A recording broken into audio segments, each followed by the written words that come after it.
অন্তর থেকে যে জিনিসটা চাওয়া হয় সে জিনিসটা ঠিক পাওয়া যায়। পুতুল নিয়ে ঘুরছে। জ্যাকিটা কে আগে বল। চিকেন ম্যারিনেশন কমপ্লিট হয়ে গেছে। গুড মর্নিং, সুপ্রভাত। আশা করছি সবাই খুব ভালো আছো, আমরাও ভালো আছি। তোমরা হঠাৎ করে ভাবছি আবার প্রত্যেকে উদয় হলো, 15 দিন ধরে তো এর কোনো পাতাই ছিল না, হঠাৎ করে আবার চলে এসেছে। আসলে কি বলতো, জীবনে এত ল্যাদ এসে গেছে না আমার, আমি কি বলবো। মানে সব করছি, রান্না করছি, কাজ করছি, সব কিছু করছি, ভিডিও আর করা হচ্ছে না। সব কিছু এই ল্যাদেতেই আমার কিন্তু চলে যাচ্ছে। তো আজ আমি ঠিক করেছিলাম আজ থেকে আবার আমি ভিডিও করা স্টার্ট করবো। তা তোমরা যারা আমাকে ভালোবাসো, অনেকে আমাকে পার্সোনালি হোয়াটসঅ্যাপে মেসেজ করছো ওদের দিদি ব্লগ আসছে না কেন। আমি তাদেরকে অনেককে রিপ্লাই করেছি যে শ্যুট করা হয়নি গো। তাই আবার ঠিক করেছি, না এবার থেকে আবার ব্লগটা কন্টিনিউ করতে হবে। আজ থেকে আমার ব্লগটা স্টার্ট করার পেছনে একটা কারণ আছে। সেটা হচ্ছে আজকে আমার জারতো দিদি, যে জারতো দিদি মানে ছোটবেলা থেকে আমরা দুই বোন না, আমার এই দিদিকে ভীষণ ভালোবাসি। কারণ ভালোবাসার পেছনে কারণ হচ্ছে আমার দিদি হচ্ছে একদম মাটির মানুষ। মানুষটা বড়ই হয়েছে, মানুষটা এত সরল সাদা একটা মানুষ না, কি বলবো। তো সেই দিদি, তার হাজবেন্ড মানে আমার জামাইবাবু, দিদির মেয়ে, তার মেয়ে সবাই আজকে আমার বাড়িতে আসছে। আর এখানে আজকে হঠাৎ করে আসার পেছনে একটা কারণও আছে, কারণ দিদি থাকতো কিন্তু জামশেদপুরে। আর জামশেদপুরে থাকতো, সেখানেই দিদি শ্বশুরবাড়ি, সেখানেই সব কিছু। দিদির ছেলে এখন কলকাতায় চাকরি পেয়ে কলকাতাতে চলে এসেছে, নিউ টাউনে। জামশেদপুরে ঘাটশিলা বলে একটা জায়গা আছে, সেখানে মুসাবনি একটা গ্রাম আছে, সেখানে দিদি থাকতো। সেখান থেকে ছেড়ে এখন ওরা নিউ টাউনে একদম ফার্নিশড একটা ফ্ল্যাট নিয়েছে। তো সেইখানে দিদি এখন থাকে। তো যেহেতু আমাদের কাছাকাছি হয়ে গেছে, এই 1 মাস হলোই দিদি এসেছে, তো আমরা বললাম তোরা আয় একবার আমাদের বাড়িতে খাওয়া দাওয়া করবি। তো আজকে ওই জন্য দিদি আসবে। এবার দিদি আসবে বলে বিশেষভাবে আজকে থেকে আমি ব্লগটা ওই জন্য স্টার্ট করলাম। ঢুকে পড়ছি এবার রান্নাঘরে। আর আজকে রান্না হবে হচ্ছে আমি বানাবো একটা স্পেশাল চিকেন। আমার ব্লগ মানে তো একটা রেসিপি থাকবেই, একটা স্পেশাল চিকেন বানাবো। তার সাথে বানাবো বাসন্তী পোলাও, তার সাথে বানাবো লাউ পাতা চিংড়ি ভাপা, দিদি বানাবে ডাল, ভাত, ভাজা, মাছ। এই হবে আজকে রান্না টোটাল। তো আর আমার চিকেন মানে যখন স্পেশাল হয় সেটা তোমাদের সাথে তো শেয়ার করতেই হবে। তো চলো আগে চিকেনটা রেসিপিটা তোমাদের দেখিয়ে দিই। তো আমি চিকেনটা ভালো করে ধুয়ে এর মধ্যে প্রায় 100 গ্রাম মতন টক দই দিয়ে দিলাম হচ্ছে 2 চামচ মতন আদা বাটা আর 2 চামচ মতন রসুন বাটা, আর দিয়ে দিলাম প্রায় 1 চামচে ভর্তি করে গোলমরিচের গুঁড়ো, দিয়ে এটাকে ভালো করে হাত দিয়ে মাখিয়ে নিচ্ছি। এবার এর মধ্যে দিয়ে দিলাম অল্প একটুখানি কাঁচা সর্ষের তেল, দিয়ে আবার চিকেনটাকে ভালো করে ম্যারিনেট করে আমি 1 ঘন্টা মতন চিকেনটা রেখে দিচ্ছি। চিকেন ম্যারিনেশন কমপ্লিট হয়ে গেছে, চলো এবারে নেক্সট স্টেপে যাওয়া যাক। বসিয়ে দিলাম কড়া, দিয়ে দিলাম এর মধ্যে বেশ খানিকটা সর্ষের তেল গরম হতে দিয়ে দিলাম এর মধ্যে হলুদের গুঁড়ো। এবার আমি ডুমো ডুমো করে কেটে রাখা আলু মানে মাংসর আলুগুলোকে লাল লাল করে ভেজে নিচ্ছি। বাঙালির মাংসতে আলু ছাড়া চলে না, তাই আলুগুলোকে ফার্স্টে আমি লাল করে ভেজে নিচ্ছি।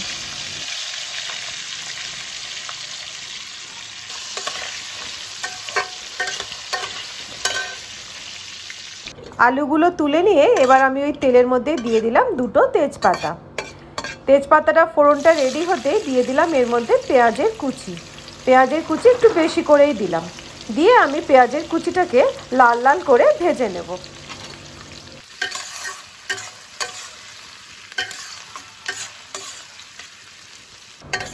পেঁয়াজটা দেখো বেশ লাল লাল করে মচমচে করে ভাজা হয়ে গেছে।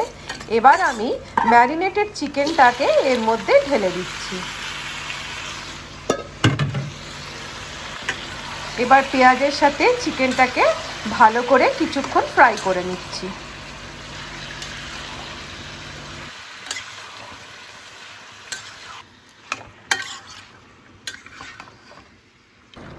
চিকেনটা ফ্রাই হতে দিয়ে দিলাম কাশ্মীরি লঙ্কার গুঁড়ো 1.5 চামচ আর হলুদের গুঁড়ো 1 চামচ, দিয়ে আবার আমি ওই সমস্ত মশলাকে চিকেনের সাথে ভালো করে মিশিয়ে নিচ্ছি।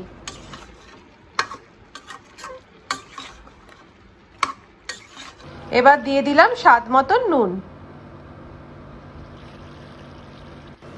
এবার ব্যাস কষানোর পালা। নুন দিয়ে চিকেনটাকে ভালো করে এবারে তেল ছাড়া পর্যন্ত কষিয়ে নিচ্ছি। এবার আমি একটা স্পেশাল মশলা বানাবো, যে মশলাটা দিলে চিকেনটার টেস্টটা একদম দ্বিগুণ হয়ে যাবে। নিয়ে নিলাম ফ্রাই প্যানে 3টে শুকনো লঙ্কা, 5-6টা এলাচ আর লবঙ্গ, নিয়ে নিলাম 1 চামচ জিরে, 1 চামচ গোটা ধনে, ছোট্ট একটা জয়িত্রীর টুকরো, গোটা গোলমরিচ আর একটা দালচিনি। এবার এটাকে আমি ড্রাই রোস্ট করে নিচ্ছি।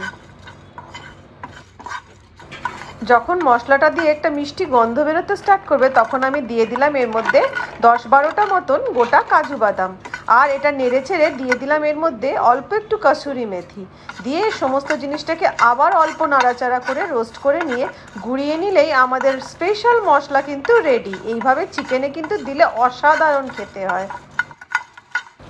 এবার আমাদের গুঁড়িয়ে রাখা মশলাটাকে আমি আমাদের কষানো চিকেনের মধ্যে দিয়ে দিচ্ছি, দিয়ে আবার চিকেনটাকে আমি ঢাকা চাপা দিয়ে গ্যাসের ফ্লেমটাকে সিম করে বেশ কিছুক্ষণ তেল ছাড়া পর্যন্ত কষিয়ে নিচ্ছি। এবার কষানো কমপ্লিট হতে দিয়ে দেবো এর মধ্যে গরম জল আর আমাদের ভেজে রাখা আলুগুলো। এদিকে চিকেনটা আমার অলমোস্ট ডান হয়ে গেছে। এবারে আমি এর মধ্যে দিয়ে দিলাম গরম মশলা বাটা।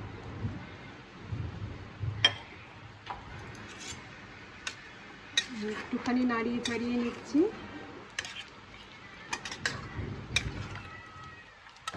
ব্যাস রেডি হয়ে গেল আমাদের স্পেশাল চিকেন।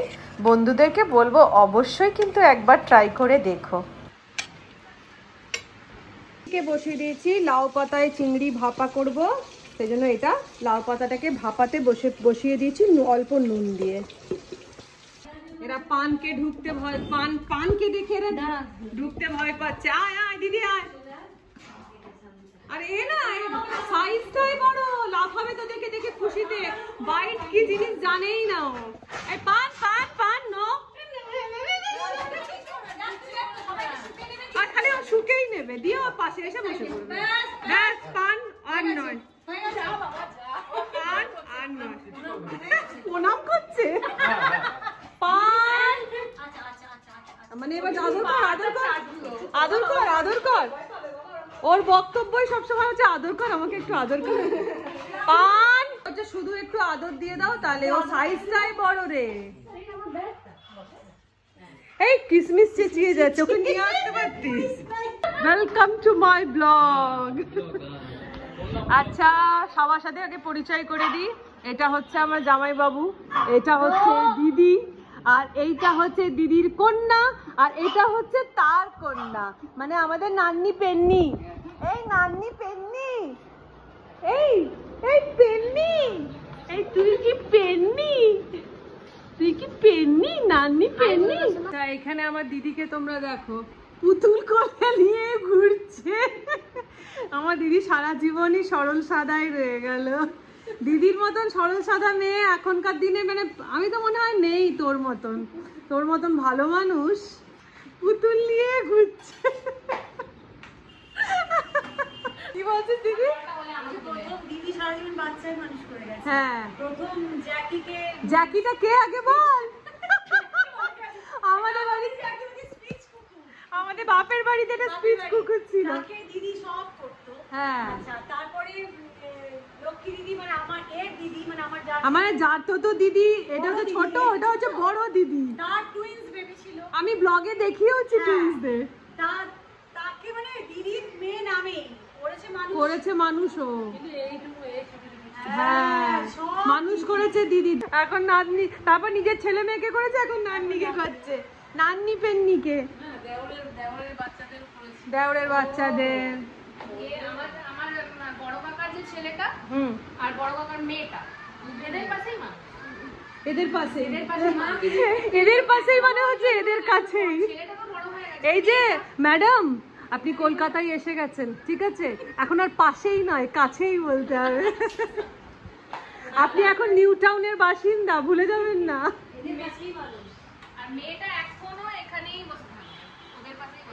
আবার পাশে।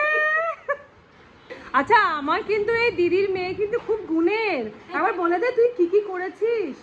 আমি MSc in chemistry and B.Ed also. ওরে বাবা, ও প্রচুর শিক্ষিত।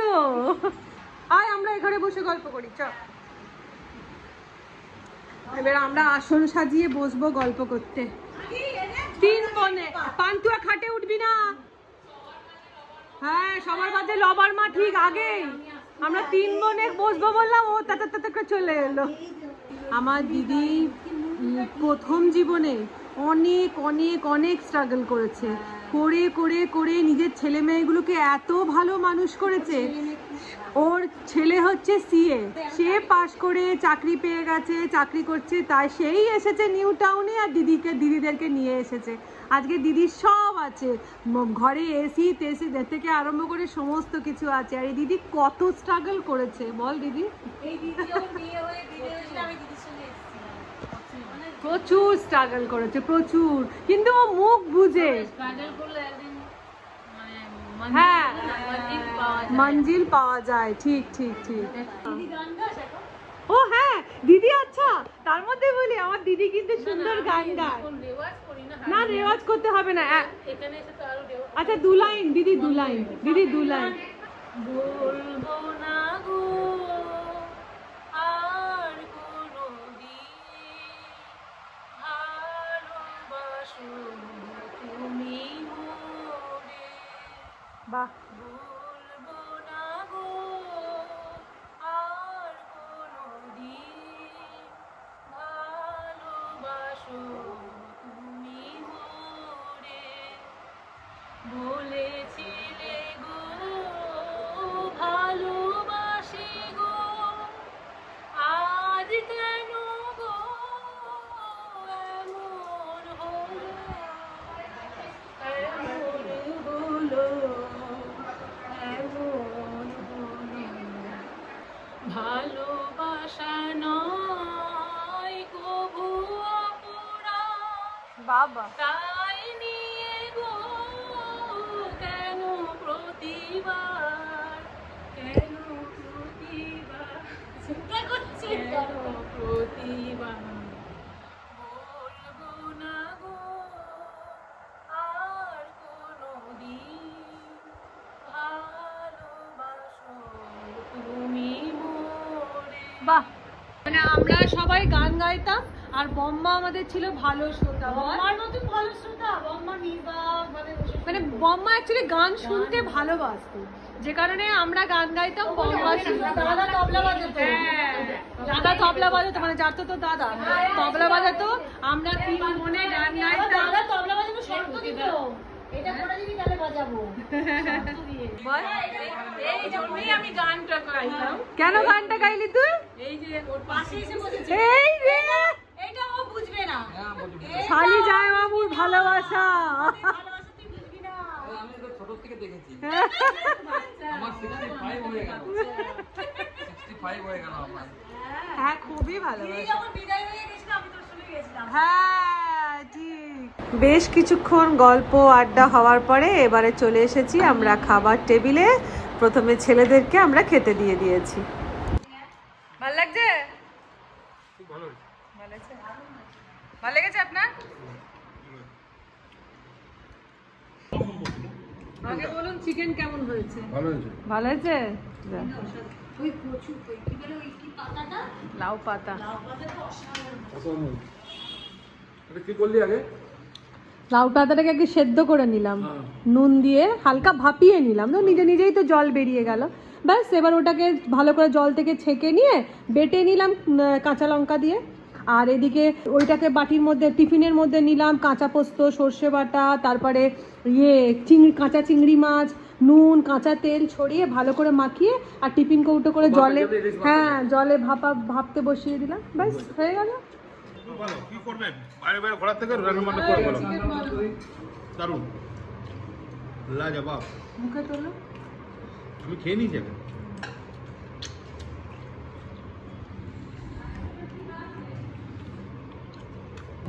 যাই হোক ফাইনালি সবাইকে খাইয়ে দাইয়ে আমরা বসে পড়েছি খেতে।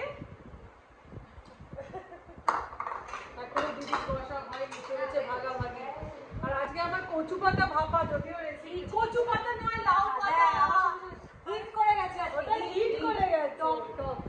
তবে চিকেনটাও খুব ভালো হয়েছে, মানে আমাদের খুদ বাবু বলছে চিকেন অসাধারণ। লাউ পাতাটাই ফার্স্টে খাবো দিদি। বারবার কচু পাতা বেরিয়ে যাচ্ছে। বিহারিরা এরকম করে, বেসন দিয়ে কচু পাতা দিয়ে না পুরো মাছের মতো ইয়ে করে। দিদি আমরা এখন মঙ্গলবার দিদি কথা মাঝে বলছি দিদি, তখন তোরা মুসলমান যায় অনেকদিন আগে আমি ফোন করেছিলাম, বলে শঙ্কর উচ্ছে খেতে ভালোবাসে, শোন উচ্ছেটা কি করে করবি, উচ্ছেটার ভেতরে পুর দিয়ে হ্যাঁ ওটাকে বলে কি বড় মশলা। আর ভরবা করেলা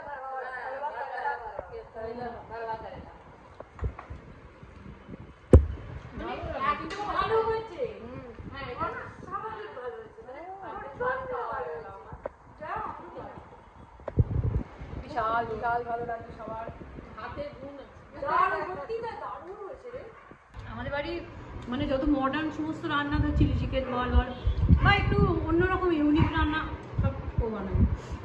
আর মেজগুলাই বানায় সমস্ত ওই বড়া পাকোড়া পাকোড়া এসব।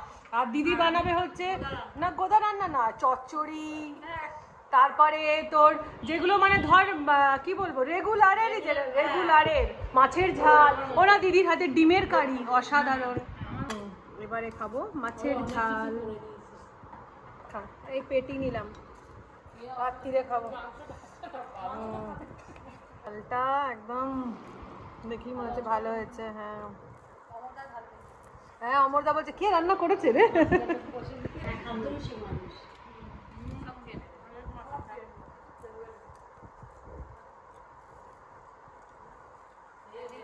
গেছিল রাঙাদিনে চালের রুটি বানিয়েছিল,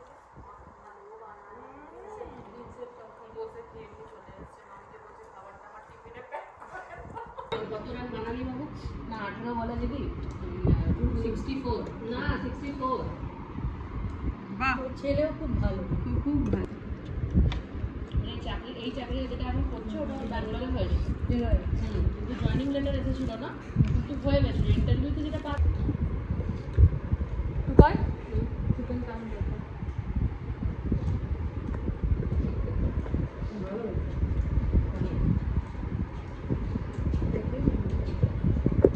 খুবই ভালো পুরো। কিন্তু এটা কোথায় গেল? ওটাই না কচু পাতাটা ফার্স্ট, আবার কচু পাতা, আবার কত পাতা লাউ পাতা ফার্স্ট। লেগেছি বলে এই জন্য এটা বললাম। এটা ফার্স্ট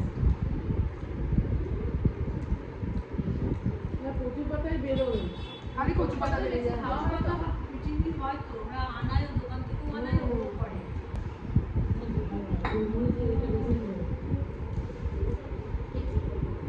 বেবি লঙ্কার ঝাল দিয়ে গোলমরিচের ঝাল আরো বেশি ভালো লাগে।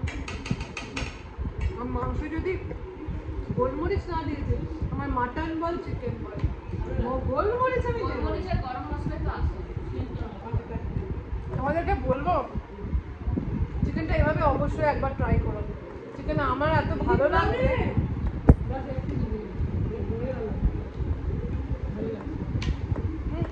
এরা সবাই লাউ পাতাকে ফার্স্ট বলেছে, আমার কাছে কিন্তু চিকেন ফার্স্ট আছে।